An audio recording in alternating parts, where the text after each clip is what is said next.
وحده لا شريك له ونشهد أن سيدنا Like, share, وسندنا subscribe New Media ونبينا Services. وشفيعنا وهادينا ومرشدنا ومولانا محمدا عبده ورسوله أرسله بالحق بشيرا ونذيرا صلى الله تعالى عليه وعلى آله وأصحابه وأزواجه وذرياته وبارك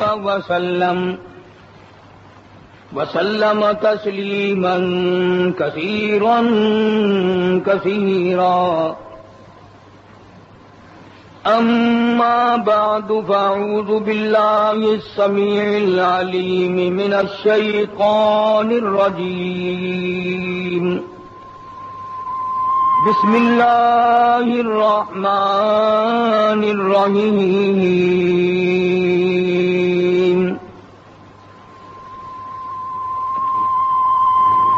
ولا تقولوا لمن يقتل في سبيل الله أموات بل أحياء ولكن لا تشعرون. وقال الله تبارك وتعالى قل إن صلاتي ونسكي ومحياي ومماتي لله رب العالمين لا شريك له وبذلك أمرت وأنا أول المسلمين. وقال النبي صلى الله تعالى عليه وسلم أنا ابن ذبيحين. صدق الله مولانا العلي العظيم وصدق رسوله النبي الكريم ونحن على ذلك لمن الشاهدين والشاكرين والحمد لله رب العالمين. اللهم صل على محمد وعلى آل محمد كما صليت على إبراهيم وعلى آل إبراهيم إنك حميد مجيد. اللهم بارك على محمد وعلى آل محمد كما باركت على إبراهيم وعلى آل إبراهيم إنك حميد مجيد. یا الہی رحم کن بر ماہ یا الہی رحم کن بر ماہ عفو کن جملہ گناہ ماہ آج سے جرم کردہ بسے نیست مارا غیر تو دیگر کسے گر بخانی وربرانی بندائیں گر بخانی وربرانی بندائیں ارچ حکم تستزا خرسندائیں ای چنی پیغمبر ہو سردار ماں ای چنی پیغمبر ہو سردار ماں ربنا صلی وسلم دائما. قرآن کریم کی یہ آیات جو دو جگہ سے مختلف تلاوت کی گئی، احکم الحاکمین پروردگار عالم نے سیدنا ابراہیم علیہ الصلوۃ والسلام جو صرف پیغمبر نہیں، نبی نہیں، ہزاروں نبیوں کے جد امجد ہیں، کتنا مبارک ہوگا وہ اللہ والا جو خود بھی پیغمبر، بیٹا بھی پیغمبر، پوتا بھی پیغمبر، پروتا بھی پیغمبر، ساری لڑی پیغمبروں کی علیہم الصلوۃ والسلام نے اس اللہ والے کی بڑی آزمائش کی، اور قدم قدم پہ آزمائش کے میدان میں حضرت خلیل پورے اترے۔ بات کرنا بڑا آسان ہے، اس کا نبھانا اور بھگتانا بڑا مشکل ہے۔ حضرت خلیل کی ذات ہے،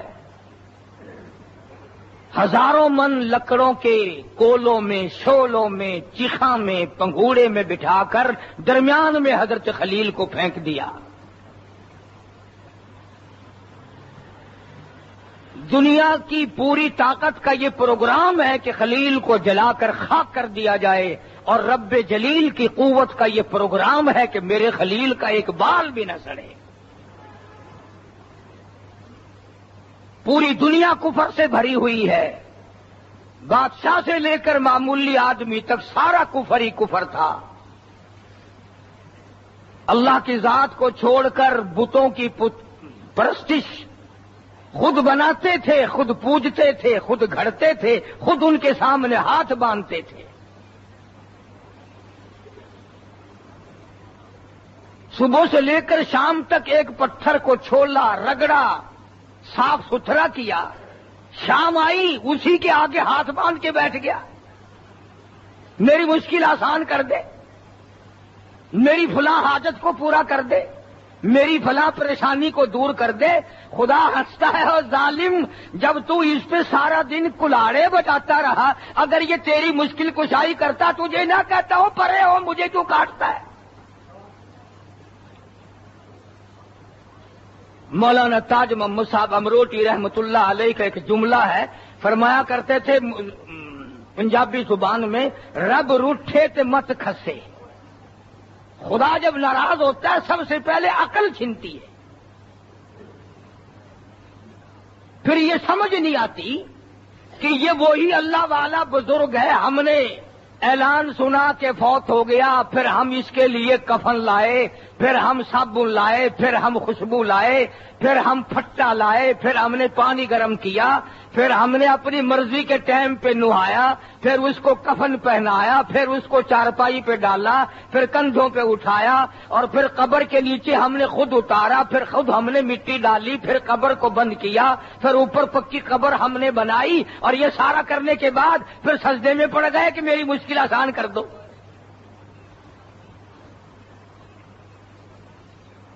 سیدنا ابراہیم علیہ الصلوۃ والسلام کو اسی شرکی کفری طاقت نے بڑا پریشان کیا۔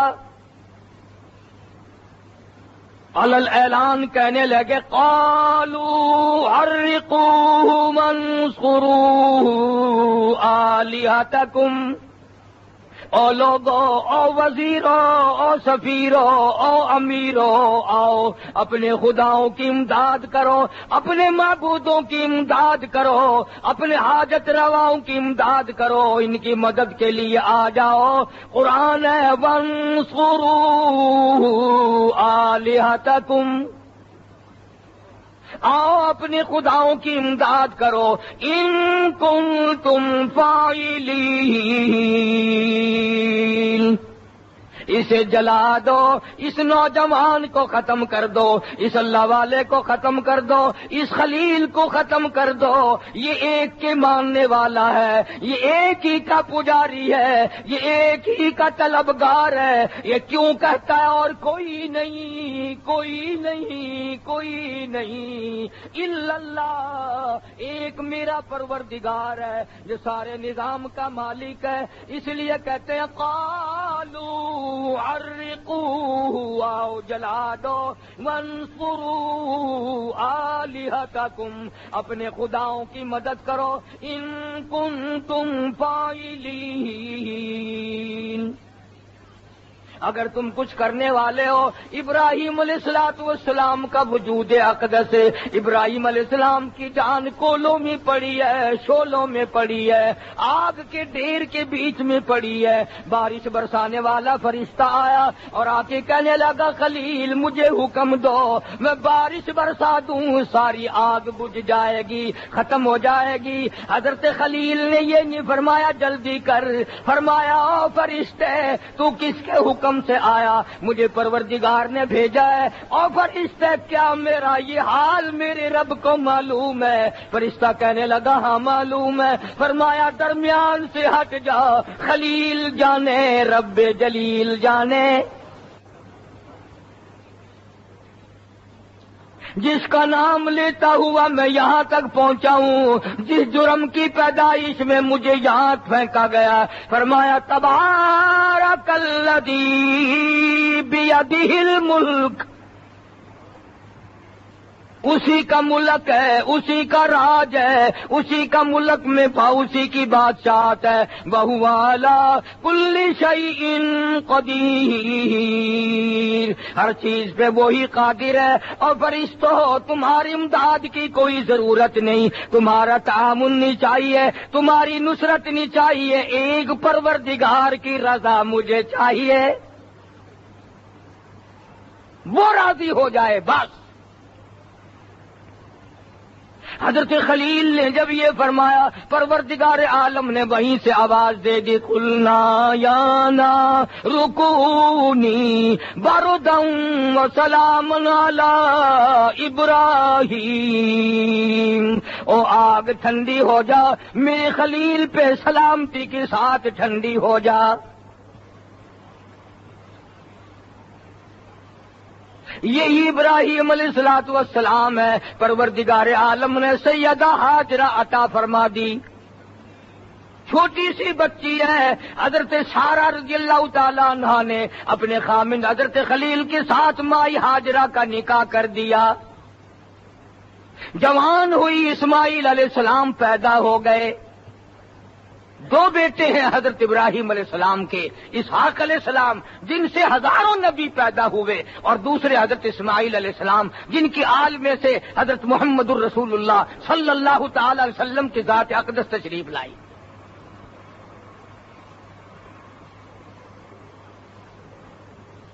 اللہ میاں نے آزمایا فوراً، اس کو حق حاصل ہے، وہ جس طرح سے چاہے آزمائے۔ بے نیاز جو ٹھہرا،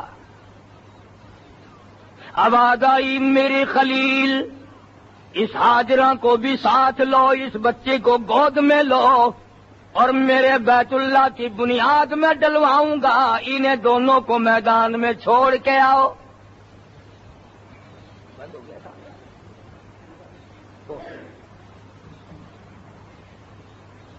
سیدہ ہاجرہ علیہ السلام کو بھی ساتھ لو، اسماعیل علیہ السلام کو بھی ساتھ لو، میدان میں چھوڑ کے آؤ۔ www.shahideislam.com ساتھ ہے حضرت ہاجرہ، بچہ گود میں ہے، اور خدا بڑا کارساز ہے۔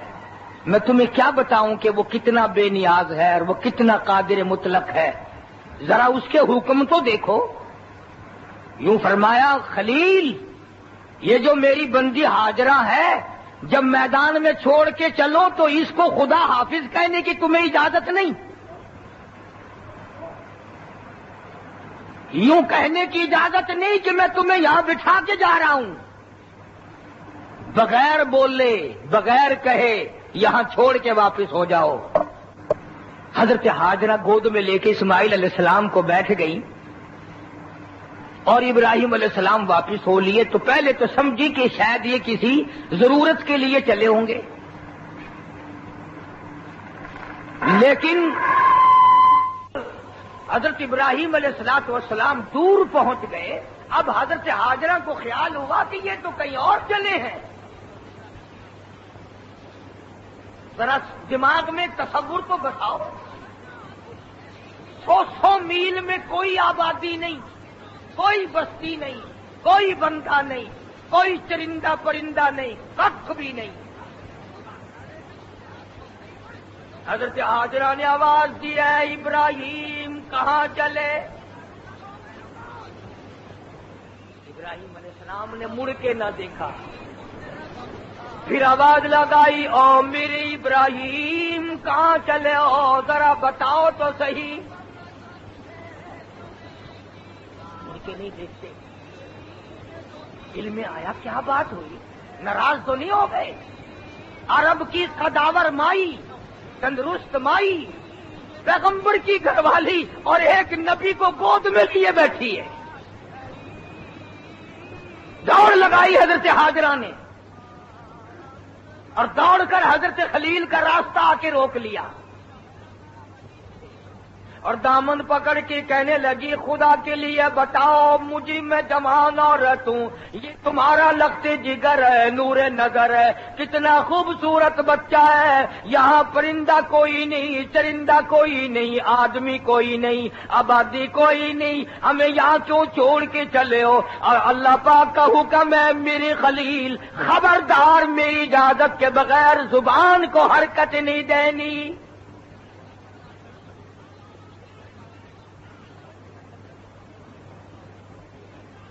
اللہ کی اجازت کے بغیر، اللہ کے اذن کے بغیر نبی اپنے لبوں کو حرکت نہیں دیتا، اپنی زبان کو حرکت نہیں دیتا، ہاں نہ نہیں کر سکتا جب تک اس مولا کا حکم نہ ہو، جب تک اس کی اجازت نہ ہو، اس وقت تک وہ ہاں نہ نہیں کرتا۔ حضرت حاجرہ پلہ پکڑے کھڑی ہے اور پھر رونے لگی خدا کے لیے میرا قصور بتاؤ، میرا جرم بتاؤ، میری خطا بتاؤ، میرا گناہ بتاؤ، میں معافی چاہوں گی، کس جرم کی پیدائش میں مجھے یہاں چھوڑ کے چلے ہو؟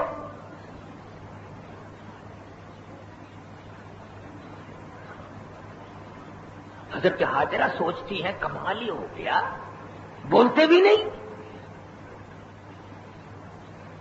اللہ کی اجازت کے بغیر نبی پیغمبر اپنی گھر والی سے کلام نہیں کرتا اور ہم لوگ باوجود منع کرنے کے پرائی عورتوں سے گپے مارتے ہیں۔ حضرت سیدہ حاجرہ نے پوچھا او خلیل، کہیں اس پروردگار کا یوں حکم تو نہیں؟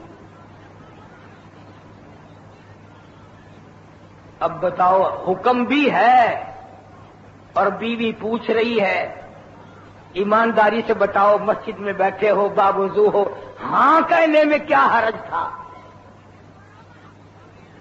اگر خلیل ہاں کہہ دیتے ہیں اس میں کیا حرج ہے؟ اندازہ لگاؤ اللہ کی حضور میں نبی پیغمبر رسول کتنے اس کے در کے محتاج ہیں، اس کی اجازت کے بغیر نبی ہاں نہیں کہتا۔ خدا کی ذات ہماری سمجھ میں ہی نہیں آئی آج تک، موت کے وقت تو وہ خود ہی سمجھا دے گا، جب لگے گا نا موت کا جھٹکا پھر تو خدائی سمجھ میں ہماری ضرور آ جائے گی، لیکن اس وقت سمجھ میں آنے سے بنے گا کچھ نہیں، بنے گا کچھ نہیں اس وقت سمجھ میں آنے سے۔ حضرت حاجرہ نے پھر کہا خلیل، کہیں اس پروردگار کا یوں حکم تو نہیں؟ نبی کسی پہ ظلم نہیں کرتا، نبی کسی کو ستاتا نہیں، نبی کسی کو پریشان نہیں کرتا، کیا بات ہے؟ کہیں اس کا یوں حکم تو نہیں؟ حضرت خلیل کے منہ میں زبان بھی ہے لیکن ذرا سا سر کا اشارہ کیا، ہاں یوں بس۔ اب چاہیے تو یہ تھا کہ حضرت حاجرہ وہیں بیٹھ جاتی، دھاڑ دھاڑ کرتی، ہائے مر گئی، ہائے مر گئی، میرا تیرے ساتھ نکاح نہ ہوتا، میں تیرے نال نکاح نہ پاواں، ہاں کیا میں خرچہ تیرے نال ہو کے، بال میری گودی چھے، این کو تو گھن ونج اپنے کو، اے میرے متھے کیوں مرندے ہو؟ کمال ہے حضرت حاجرہ کی، اللہ تعالیٰ کی کروڑ رحمت نازل ہو، سیدہ حاجرہ کی قبر مبارک پہ آمین کہو۔ اور خدا کی رضا جوئی ہو تو ایسی ہو، خدا کو خوش کرنا ہو تو ایسا ہو، خدا کو ماننا ہو تو ایسا ہو۔ جہاں کھڑی تھی یہاں نہیں بیٹھی، بلکہ پیروں کے نشان تھے نا، جہاں حضرت خلیل پہلے بٹھا کے آئے تھے دوڑ کے گئی اور وہیں جا کے بیٹھی اور کہنے لگی خلیل پھر چلے جاؤ، میں جانوں رب جلیل جانے۔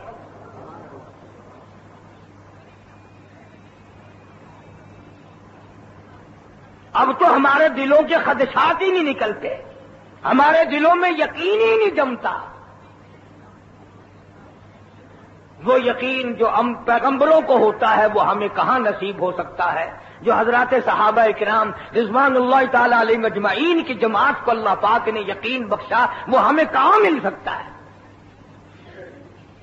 ہمارا تو آدھا تیتر ہے، آدھا بٹیر ہے، صبح کچھ ہے، شام کو کچھ ہے، کچھ چھیڑ رہا ہے۔ اس صورت میں کیا آدمی آگے بڑھ سکتا ہے جو ہماری صورت بنی ہوئی ہے؟ وہ کون سی صورت ہوگی جو ہم لوگ آگے بڑھ کر کے نکلیں گے؟ سیدہ ہاجرہ علیہ الصلاۃ والسلام وہیں جا بیٹھی جہاں حضرت خلیل بٹھا کے آئے تھے۔ تھوڑی سی کھجوریں ہیں، تھوڑا سا پانی ہے، گود میں لخت جگر کو لیے بیٹھی ہیں، اپنی اللہ اللہ کر رہی ہیں۔ آج اللہ اللہ کرنے کا چسکا نہیں، کون اللہ اللہ کرے؟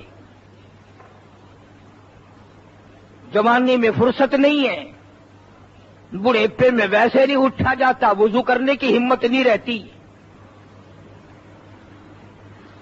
قبر میں اللہ اللہ کرنے کون دے گا؟ بچپن ویسے کھیل کی نظر ہو گیا، جوانی بدماشیوں میں کٹ جاتی ہے، ویسے بکواسات میں ختم ہو جاتا ہے۔ اسی کو مجذوب کہتا ہے، جو کھیلوں میں تو نے لڑک پن گوایا، تو بدمستیوں میں جوانی گوائی، جو اب غفلتوں میں بوڑھے پا گوایا، تو بس یہ سمجھ زندگانی گوائی۔ بچپن کھیل کی نظر ہو گیا، کھیل میں چلا گیا، کوئی بات نہیں، بچہ گالیاں بکتا ہے تو کیا ہوا، کنجریوں کے گیت گاتا ہے تو کیا ہوا، بڑوں کی بے ادبی کرتا ہے تو کیا ہوا، ماں باپ کی بے عزتی کرتا ہے تو کیا ہوا، ابھی بچپن ہے، جوانی کا نشے میں کٹ گئی، بڑھیپے میں ویسے کچھ نہیں بل پڑتا، نتیجہ یہ مرتے وقت ایمان کی رتی پول پلے موجود نہیں۔ کون اللہ اللہ کرے؟ اتنی اللہ اللہ کیا کرتے تھے عورت مرد۔ ایک مائی بیت اللہ کا طواف کر رہی ہے، اللہ کے گھر کا چکر لگا رہی ہے اور کہتی ہے، مولا اس محبت کی قسم جو تجھے میری ساتھ ہے۔ کسی سننے والے نے کہا، لڑکی ایسا مت کہو۔ کہنے لگی، کیوں؟ کہ تجھے خدا سے محبت ہونی چاہیے۔ وہ کہنے لگی، اگر اس کو مجھ سے محبت نہ ہوتی تو دنیا ساری سوچتی ہے میں جا کر خدا کا نام لیتی ہوں، مجھے یہ توفیق ملتی ہی نہ۔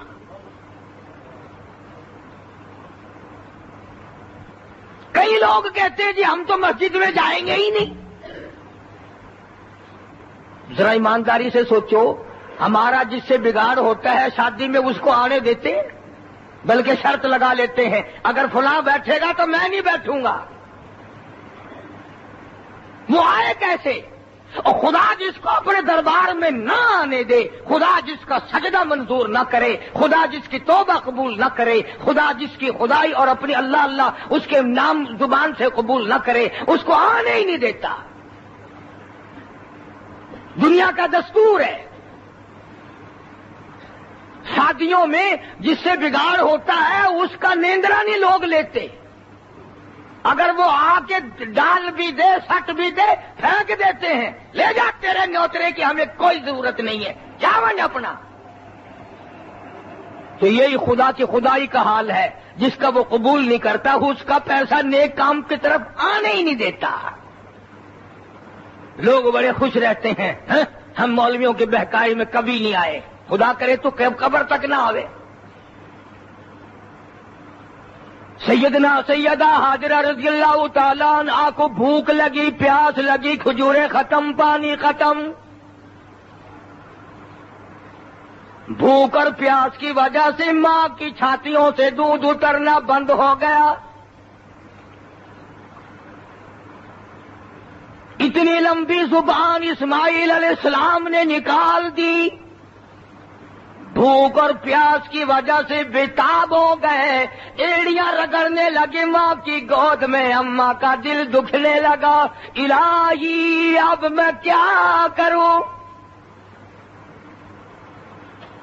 دو پتھر کھڑے کیے، ایک اوپر رکھ کے ذرا سی چھاؤں بنائی، نیچے اسماعیل علیہ السلام کو لٹا دیا، اور پھر قرآن کریم کہتا ہے، اللہ فرماتے ہیں میری رحمت کی طلب میں، میری برکت کی طلب میں، میری جستجو میں، ان الصفا والمروۃ من شعائر اللہ،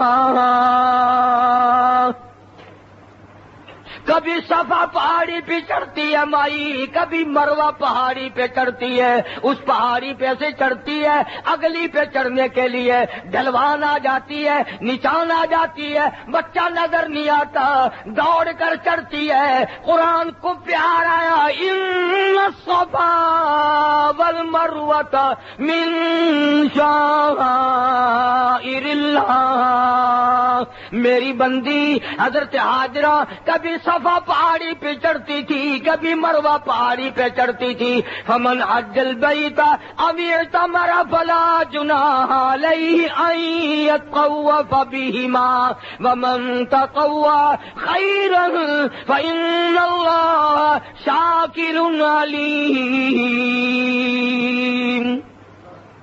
او حج کرنے والوں، عمرہ کرنے والوں، میرے گھر کا طواف کرنے والوں، اور لوگوں میرا اعلان سنو، خدا کا اعلان سنو، خدا کا پیغام سنو۔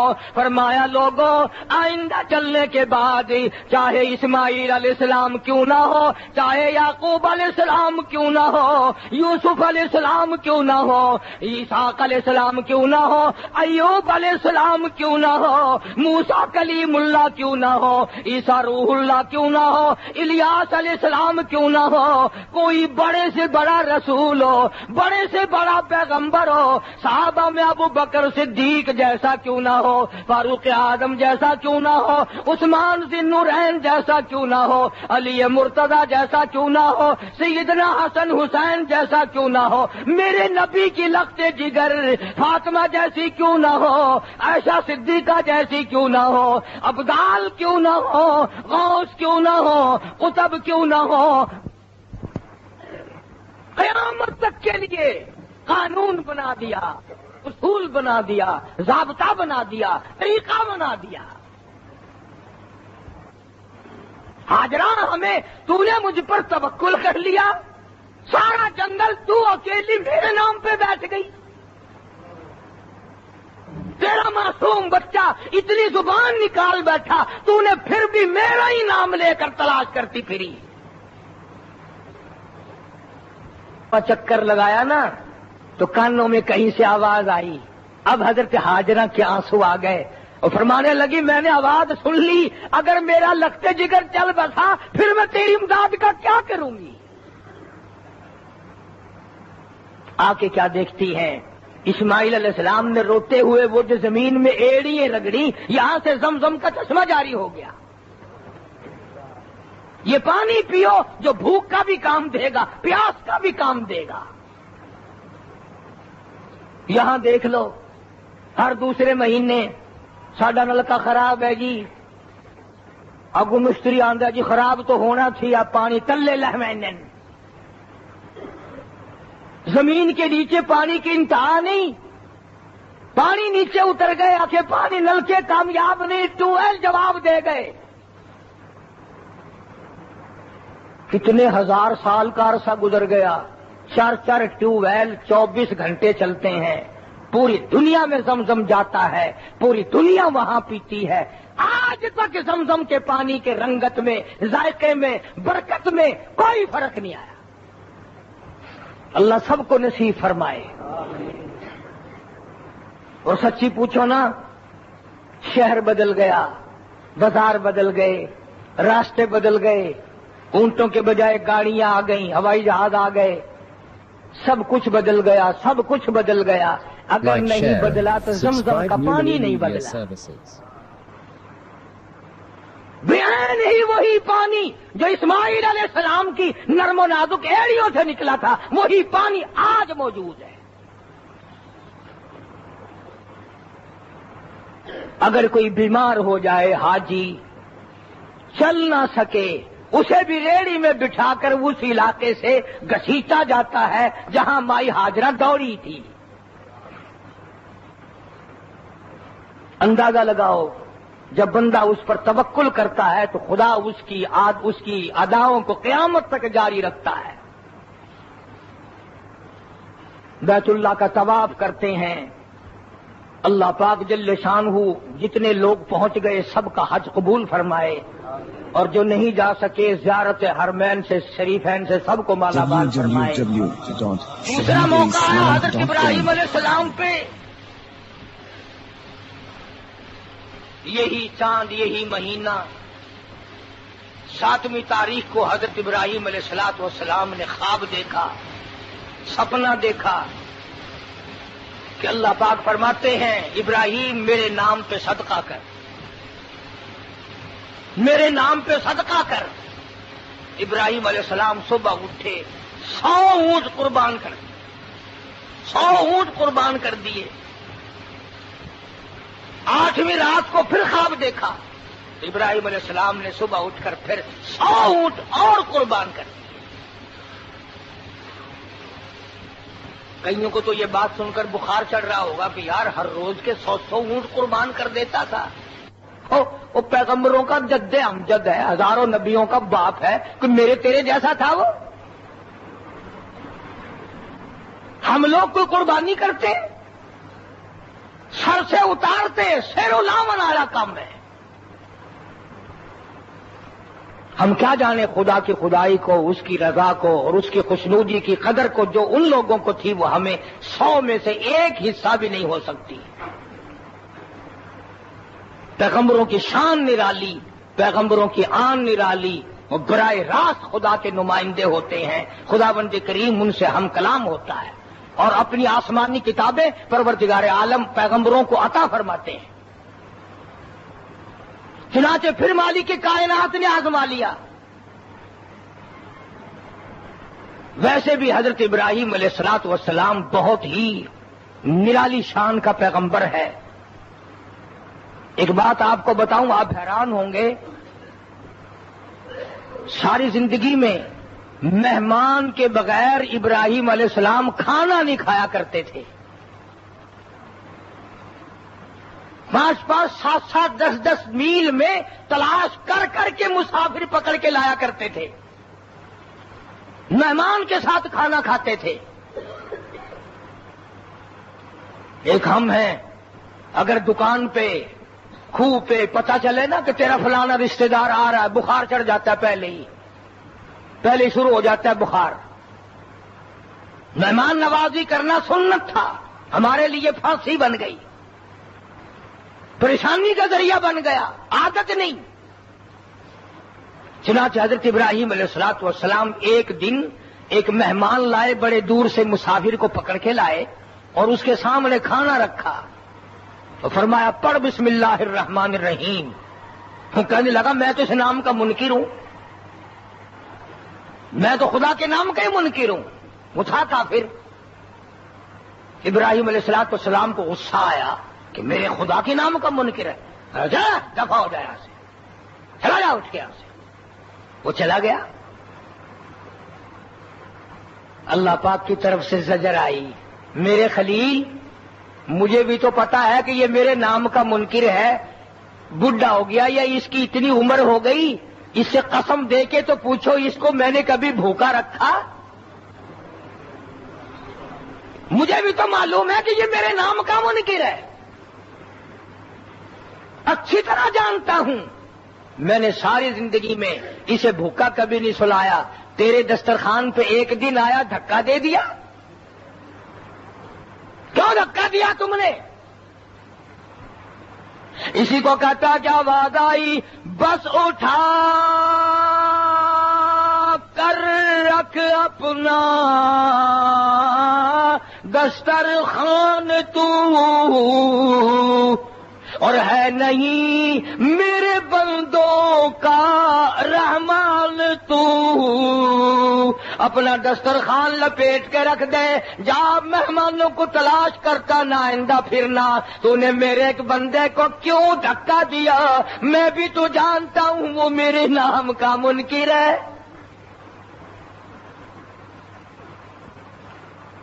ابراہیم علیہ السلام نبی تو خدا کے دروازے کا محتاج ہے نا۔ ہمارے زمانے کے پیر تو اگرچہ ڈانگ سوٹا لے کر اللہ میاں پہ پل پڑتے ہیں، مگر خدا کے سامنے نبی بڑا محتاج ہے۔ جب اللہ کی طرف سے ڈانٹ آئی، ابراہیم علیہ السلام پھر اس کے پیچھے، بڑے میاں او بزرگوں، او اللہ والے۔ انہوں نے دیکھا پھر ابراہیم علیہ السلام آ رہے ہیں، انہوں نے کہا چل میرے ساتھ کھانا کھائیے۔ اس نے کمال ہے تیرے علی، ابھی تو مجھے لے کے گیا تھا، پھر دھکا دیا اور پھر بلانے آ گیا۔ پہلے لے کے گیا تھا، پھر دھکا دیا، پھر بلانے آ گیا۔ توجہ کرنا، ابراہیم علیہ السلام رو پڑے، فرمایا میں اپنے بس میں نہیں ہوں، میری زبان، میری آنکھ، میری انگلی، میرا سانس یہ اس مولا کے ہاتھ میں ہے، جیسے وہ حکم دے گا مجھے وہ ایسا کرنا پڑے گا۔ میں خود نہیں آیا، میں اس رحمان کا بھیجا ہوا ہوں جس کا تو نام پسند نہیں کرتا۔ وہ بوڑھا مسافر واپس آیا اور کہنے لگا خلیل پہلے خدا کا نام سکھا پھر کھانا کھلا۔ جو خدا اتنا مہربان ہے کہ جو میری وجہ سے تجھے دھمکی ملی، میں گناہگار کی وجہ سے تجھے ڈانٹ پڑی، اور اس خدا کا مجھے نام سکھا۔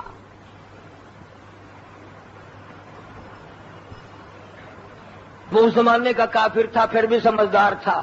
آج کل کے ساتھ اگر کسی کو یوں ہو جائے گا نا اور اکڑے گا اور سانو تھکا جاؤ گے، کیا ہے اللہ کی طرف بھی ڈانٹ ملی گئی نہیں، مندہ ہے سانو من گن ہوں بھی۔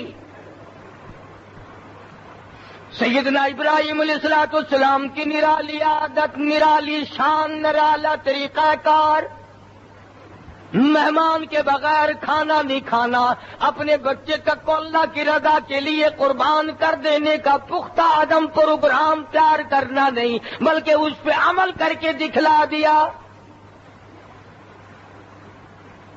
کئی اللہ والے اسی قسم کے گزرے ہیں جنہوں نے اپنی آن، اپنی شان مٹا کے رکھ دی۔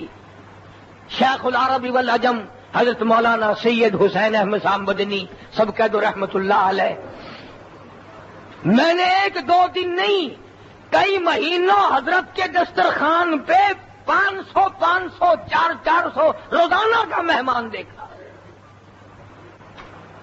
200 250 300 روزانہ کا مہمان۔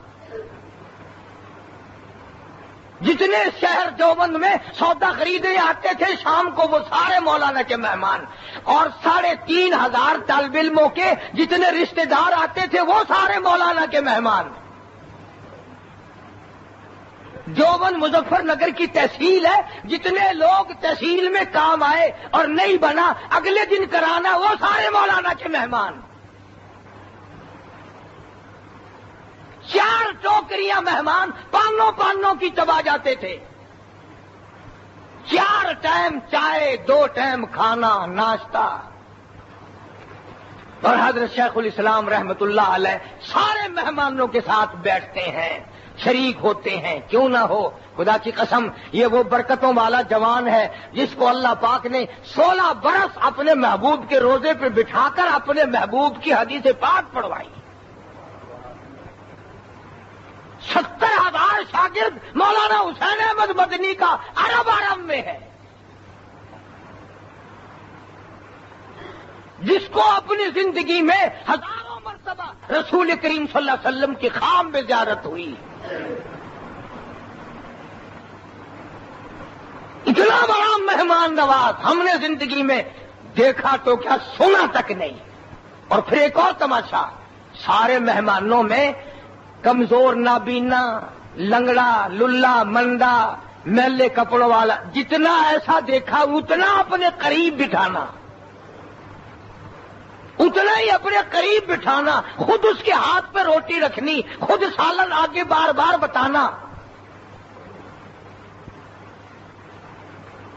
یہی وجہ تھی کہ ان لوگوں نے انگریز جیسے ظالم کے سامنے آنکھ میں آنکھ ڈال کر وہ اس کے ناک میں دم کیا. ہندوستان کی سرزمین، بر صغیر پاکستان ہندوستان کی سرزمین چھوڑنے پر مجبور کیا ان اللہ والوں نے انگریز لانتی کو. اتنا وفادار جوان قید 4 سال کی استاد کی ہوئی، اور مولانا مدنی نے استاد کی خدمت کی وجہ سے اپنے آپ کو بھی 4 سال جیل میں ہی رکھا. تو اگر استاد کو جیل چلا جائے زیادہ کلو زیادہ امداد کیا کرے سو استاد جی تسا غلطی کیتی ہے ایمان نال یہ جو کام نہیں کرنا چاہیے تو ہم کو کیا پئی ہے تو سمجھتے اللہ اللہ کرو. ہاتھوں اوندا کیتا کریتا جیڑا ہے نا اوندا جڑے ویلے تے بیڑا نہ پڑ ونجے ول مردے نہیں. مولانا مدنی رحمت اللہ علیہ کے گھر سے جیل میں رہتے رہتے 19 جنازے نکل گئے، پرواہ نہیں. اور جب بھی کسی نے کہا مولانا آ جاؤ تھوڑی سی تو اپنے اندر جذبات کو ٹھنڈا کرو، تھوڑی سی تو بدل جاؤ، بس ایک ہی جواب ہے ہری ہے شاخ تمنا، ہری ہے شاخ تمنا ابھی جلی تو نہیں، اور جگر کی آگ دبی تو ہے بجھی تو نہیں. جفا کی تیغ سے گردن وفا شاروں کی کٹی ہے برسر میدان مگر جھکی تو نہیں. مولا کو راضی کرنے پہ لگ گیا، اسے کٹنے کٹانے کا کوئی غم نہیں ہوتا، وہ تو صرف یہ سوچتا ہے کہ میرا رب مجھ سے راضی ہو جائے. قاضی علم الدین سے ماں نے کہا بیٹا تیرے ہاتھوں پہ مہندی لگی ہوئی ہے تو کہاں چلا ہے؟ غازی علم الدین اپنی اماں کو کہتا اماں میں شادی کروں میرے نبی کی توہین ہوتی رہے، میں شادیاں کروں، میں دلہا بنا پھروں، میں گوٹ بنا پھروں اور میرے محبوب صلی اللہ علیہ وسلم کی توہین ہو، راجپال جیسا کراڑ کالی کملی والے کی توہین کتابوں میں چھاپ کر لوگوں میں تقسیم کرے؟ میں شادی نہیں کرتا. انہوں نے کہا پھر کیا پروگرام ہے؟ انہوں نے کہا امی اب تو جنت میں شادی کا ارادہ ہے، اب تو جنت میں شادی کا پروگرام ہے. بس غازی علم الدین کی ماں بھی ماں تھی، نہ روئی نہ دھاڑ دھاڑ کی تھی، نہ شور مچایا پھڑے ہوئے منڈا کتھے چلا ہوئے پھڑے ہو یہ کو سمجھاؤ، ایک گاہلا تھی گیا کملا تھی گیا. ایک مولوی صاحب کی تقریر سن کے پاگل ہو گیا، پکڑیو سمجھاؤ اسے رسوں میں باندھ دو. ہائے ہائے کچھ تو پیغمبر کا عشق تھا نا ماں کے دل میں بھی. جب بیٹے نے کہا ماں نہیں رکوں گا جاؤں گا، ماں نے بھی جولی پھیلا کے دعا کر دی مولا میرا بیٹا ہے گناہگار اب چل پڑا ہے قبول کرنا تیرا کام ہے. میرے مولا میری جولی کو خالی نہ لوٹانا، اب یہ چل پڑا ہے منظور فرما. مولانا قاضی احسان احمد شجابادی رحمۃ اللہ علیہ فرماتے تھے کہ غازی علم الدین جب جیل میں تھا تو میں ملنے گیا میاں والی سپرڈنٹ جیل سے. میں نے کہا کہ ہمارا ایک قیدی ہے تمہاری پھانسی کی کوٹڑی میں ملنا چاہتا ہوں. تو وہ رو پڑا اور کہنے لگا مولانا اسے قیدی نہ کہو، اس کی کوٹڑی کی چھت سے لے کر آسمان تک میں ایک نور کی لاٹ دیکھتا ہوں. اور حضرت قاضی صاحب فرماتے تھے کہ میں جب غازی علم الدین سے ملا مجھے دیکھ کر مسکرایا، اتنا منور ہوا اس کے مسکرانے سے ساری کوٹڑی منور ہو گئی. اور جب میں نے پوچھا کہ تیرا کیا حال ہے،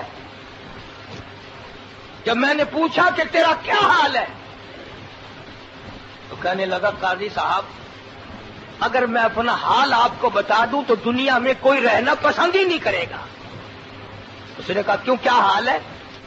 کہنے لگا جب سے اس کوٹڑی میں آیا ہوں اپنے محبوب کی عزت کے لیے ہر رات میں سرکار مدینہ سب کہہ دو صلی اللہ علیہ وسلم کا دیدار کرتا ہوں. ہر رات مجھے اپنے آقا مولا صلی اللہ علیہ وسلم کی زیارت ہوتی ہے اور منتظر ہوں اس گھڑی کا. کس کا؟ کہتا کے لیے پھرتی ہے بلبل لیے پھرتی ہے بلبل چونچ میں گل اور ڈھونڈتی ہے شہید ناز کی تربت کہاں ہے. میں منتظر ہوں کب پھانسی لگوں کب جنت میں میرا ڈیرا بن جائے. قربانی کے اوپر بات کر رہا تھا. عرض کرنے کا مقصد یہ ابراہیم علیہ الصلوۃ والسلام سے اللہ پاک نے یہ سپنے میں حکم وہی ہوتی نبی کا خواب بھی فرمایا میری راہ پر وہ چیز قربان کر جو دنیا میں تجھے سب سے زیادہ محبوب ہو. تو سمجھ گئے کہ اسماعیل علیہ السلام کی قربانی مانگی. تو صبح اٹھ کر اس کا پروگرام بنایا. 10ویں تاریخ تھی. قرآن کریم نے تفصیل سے اس واقعے کو ذکر فرمایا. انشاءاللہ عید کے موقع پر وہ تفصیل سے میں بھی سنا دوں گا. قرآن کریم میں یعنی ابراہیم علیہ السلام نے اپنے بیٹے اسماعیل علیہ السلام سے جو مشورہ کیا صلاح لی. بیٹا باپ بیٹھے ہیں پہاڑی پہ اور دونوں نے جو مشورہ کیا سوال جواب کیے اللہ کو اس پر اتنا پیار آیا قرآن میں نقل کر دیے. قرآن کریم میں نقل فرما دیا باپ کی گفتگو بھی بیٹے کی گفتگو بھی. اس لیے بڑا عظیم کارنامہ ہے اور حضرت ابراہیم علیہ السلام کی قربانی والے کارنامے کو اتنی مقبولیت عامہ فرمائی قیامت تک کے لیے اس کو جاری ساری کر دیا کہ میرے خلیل امت محمد عربی صلی اللہ علیہ وسلم پر یہ واجب ہے کہ قیامت تک وہ قربانی کرے.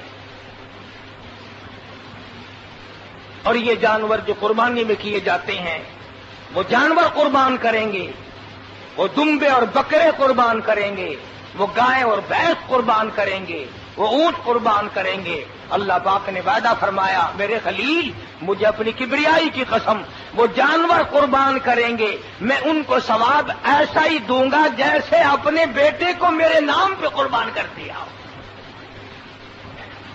اور جتنے بھی قربانی والے جانور کے بدن پہ بال ہوں گے ایک ایک بال کے بدلے میں ایک ایک نیکی لکھ دوں گا. خون زمین پہ گرنے سے پہلے ہی قبول کر لوں گا. کیا خدا کی ہم لوگوں پہ مہربانی ہے.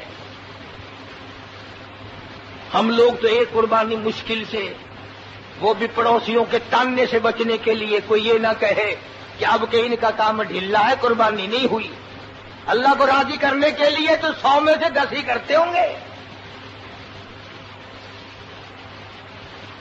جس نبی کے ہم امتی ہیں سرکار مدینہ سب کہہ دو صلی اللہ علیہ وسلم ہر سال قربانی کرتے تھے. جتنے سال کی آپ کی عمر مبارک ہوتی تھی اتنے ہی اونٹ ذبح فرماتے تھے اور کتنے ہی اونٹ فرماتے تھے یہ میری ساری امت کی طرف سے میں کرتا ہوں. آج امت میں کتنے لوگ ہیں جو اپنے نبی حضرت محمد عربی صلی اللہ علیہ وسلم کی طرف سے حضرات صحابہ کرام کی طرف سے جن کی چوٹیوں کے صدقے میں تمہیں کلمہ ملا, ایمان ملا, قرآن ملا. صحابہ نہ ہوتے نہ تمہیں قربانی ملتی, نہ قرآن ملتا, نہ ایمان ملتا.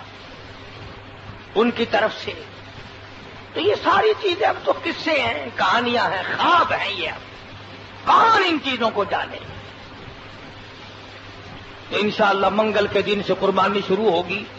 پیر کے دن سے, پیر کا دن 9ویں کی صبح کی تاریخ سے فجر کی نماز کے بعد سے تکبیرات تشریق کے نام سے اللہ اکبر اللہ اکبر لا الہ الا اللہ واللہ اکبر اللہ اکبر وللہ الحمد ہر مرد عورت بالغ پر یہ پڑھنا فرض واجب ہے. فرض نماز کا سلام پھیرتے ہی یہ پڑھنا واجب ہے, جو نہیں پڑھے گا گناہگار ہوگا. 9ویں تاریخ کی فجر سے لے کر 13ویں تاریخ کی عصر تک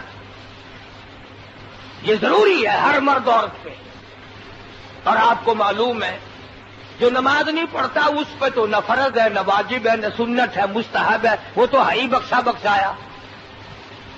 یہ نمازیوں کے لیے مسلمان پر فرض ہے، کافر پہ فرض نہیں. مسلمان پہ نماز بھی فرض ہے، یہ تکبیر بھی فرض ہے. عورت آہستہ پڑھے، مرد زور سے پڑھے. کافر پہ فرض نہیں ہے. قربانی نماز عید کے بعد کرنا لازمی ہے. اگر ایسی جگہ کوئی قربانی کرے جہاں عید کی نماز نہیں ہوتی، دیہات میں آفتاب کھلا اور دن چڑھ جانے کے بعد بھی کی جا سکتی ہے. لیکن جہاں قربانی کر رہے ہوں جب عید کی نماز پڑھی جا چکے اس کے بعد قربانی کرنی چاہیے، پہلے قربانی کرنا جائز نہیں. اسی طرح رات کے اندھیرے میں قربانی کرنا جائز نہیں. اور قربانی کے ثواب میں کوئی فرق نہیں پڑتا، پہلا دن، دوسرا دن، تیسرے دن، تینوں دن مکمل ہیں قربانی کے.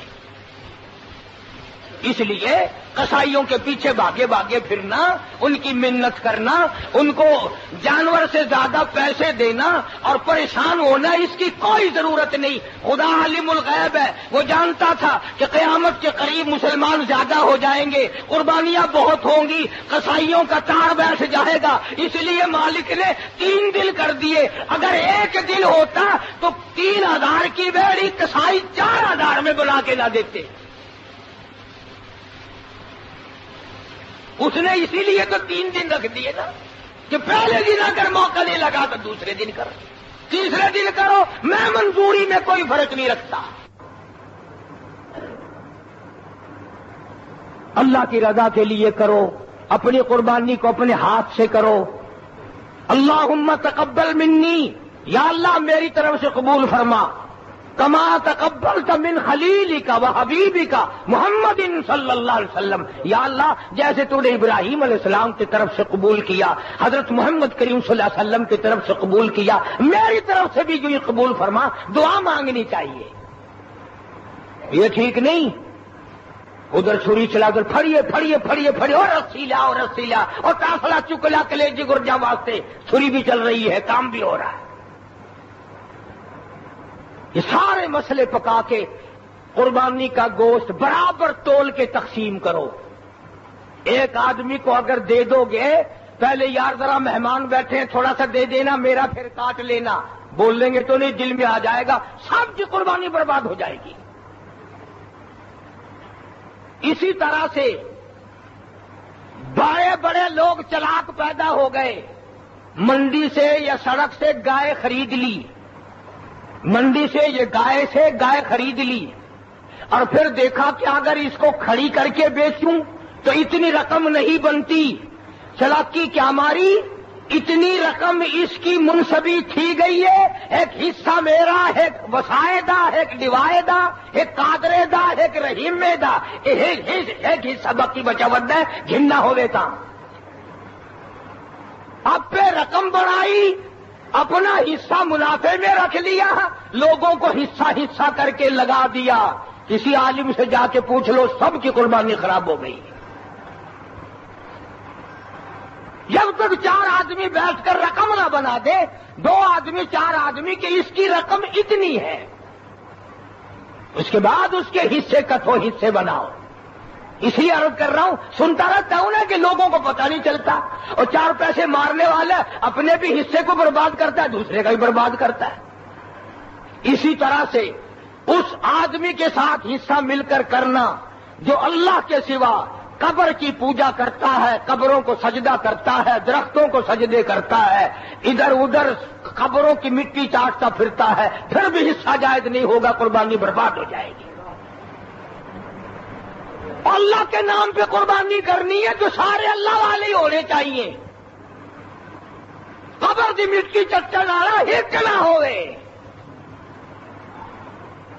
فاتحہ پڑھو، ان کے لیے مغفرت کی دعا کرو، ان کی طرف سے قربانی کرو، ماں باپ کی طرف سے کرو، رشتہ داروں کی طرف سے کرو، اپنے پیر و بزرگ مرشد کی طرف سے کرو، کوئی حرج نہیں.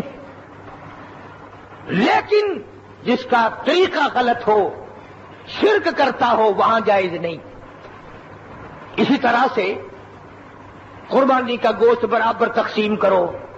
پھر اگر سب کی رضامندی ہو کھال کے بارے میں سب کی رضامندی حاصل کرو. ایویں روک پا کے ایک بندہ نہ چھکونجے، بلکہ سب کی رضامندی سے قربانی کی کھال کو جہاں دینا ہو، غریب بہن کو دے سکتے ہو بشرطے غریب ہو، غریب ماسی کو دے سکتے ہو، غریب بھائی کو بھی دے سکتے ہو، مدرسے کے طالب علموں کے لیے بھی استعمال ہو سکتا ہے. حقدار ہیں جو قرآن پڑھتے ہیں، اللہ کا دین پڑھتے ہیں. لیکن تم کیا کرتے ہو؟ وہ جی جیڑا بوہے آیا بل چاہ گیا نا، ہوں اصل تو قربانی کرنی ہے، جیڑا چاہ گیا. یہ جائز نہیں ہے، اس طرح سے نقصان ہوگا. آپ کو معلوم نہیں، یہ بڑا نازک مسئلہ صدقات واجبہ کا.